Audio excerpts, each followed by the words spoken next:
the pressure that never made headlines. Nothing flashed across screens. No breaking alerts.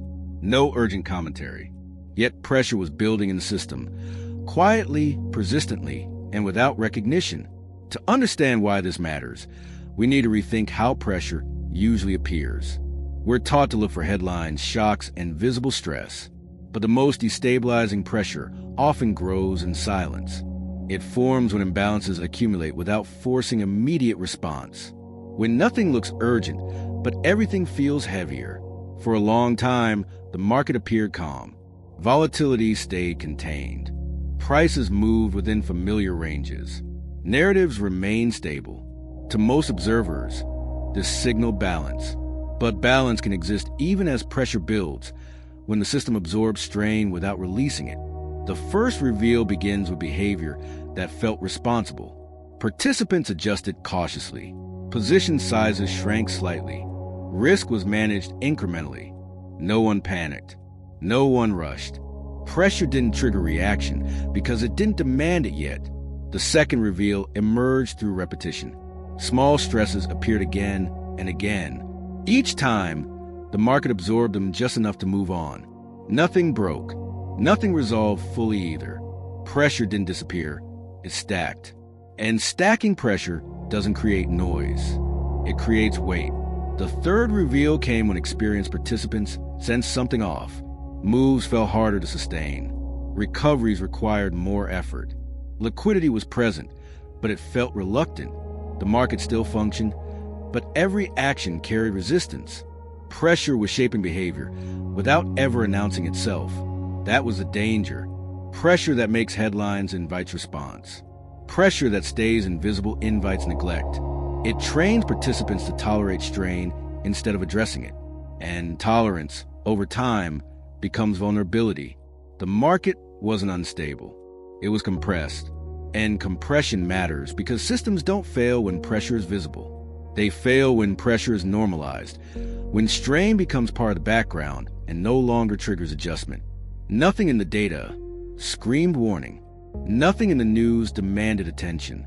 But the system was quietly carrying more weight than it was designed to hold. What followed will reveal how dangerous unseen pressure can be, and why the most important forces in markets are often the ones no one talks about until they finally release.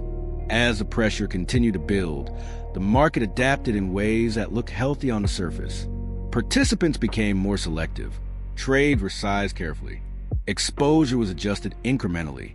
Everything appeared controlled. But control is not the same as release. The conflict emerged in how pressure was handled. Instead of being resolved, it was managed. Each imbalance was contained just enough to avoid escalation. Nothing forced a reset.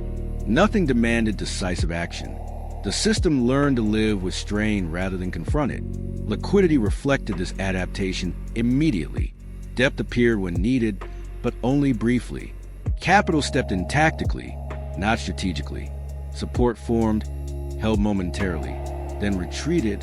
Pressure wasn't met with conviction. It was negotiated with patience. The tension deepened as this pattern repeated. Each successful containment reinforced the belief that pressure didn't require resolution. Small adjustments replaced structural change. Over time, these adjustments became less effective. The system was working harder to achieve the same stability. Institutional processes amplified the effect. Risk reviews grew more frequent. Decision-making became incremental. Large actions were avoided in favor of smaller, reversible ones. This wasn't fear. It was optimization under constraint. But optimization without release increases internal load. Derivatives markets revealed the unease quietly. Protection stayed bid even during calm sessions. Skew refused to relax. Traders weren't hedging headlines. They were hedging accumulation, the risk that pressure would eventually demand release. The buildup accelerated as correlations tightened subtly. Assets that once absorbed each other's stress began sharing it. Diversification weakened. The market became more sensitive. Even as volatility remained low, pressure was spreading horizontally through the system. Veteran participants recognized the danger clearly. Pressure doesn't need visibility to be destructive. It needs persistence. When strain is normalized, response weakens. And when response weakens, release becomes more abrupt when it finally arrives. The market was still functioning, but it was functioning under load. And load, unlike noise, doesn't fade on its own. The next phase would show what happens when pressure that never made headlines finally exceeds the system's tolerance, and why the release feels sudden only to those who mistook silence for relief. Because pressure ignored is pressure preserved. The release didn't begin with a shock. It began with fatigue. The market reached a point where maintaining balance required more effort than it could quietly supply. Prices started reacting more to small disturbances than they should have. Minor imbalances lingered. Routine adjustments felt heavier. Pressure that had been absorbed for weeks began leaking into behavior. The conflict intensified as tolerance weakened. Participants who had managed strain carefully now hesitated. Capital that once stepped in tactically began waiting. Each pause allowed pressure to extend further. What had been contained now demanded attention. Liquidity revealed the strain clearly. Depth appeared thinner. Support held briefly, then failed softly. Capital no longer negotiated with pressure. It stepped aside from it. The market wasn't panicking. It was tiring. Institutional systems reflected the same exhaustion. Algorithms reduced aggressiveness. Risk controls trimmed exposure incrementally. Committees revisited limits not because something broke, but because effort had increased. The system was spending more energy to achieve the same result. The buildup accelerated as correlations tightened sharply. Assets that usually distributed pressure began sharing it. Diversification weakened just as the load increased. The market's internal buffers were no longer functioning independently. Veteran participants recognized the pattern immediately. Markets don't release pressure explosively at first. They release it through drift, through slow failure containment, through the quiet realization that holding things together is becoming too costly. As sessions passed, familiar levels lost reliability. Support didn't collapse, it eroded. Recoveries arrived weaker and shorter. Each attempt to restore balance felt forced. Pressure had moved from background condition to active force. That was the turning point. The pressure that never made headlines was no longer invisible. It was shaping price.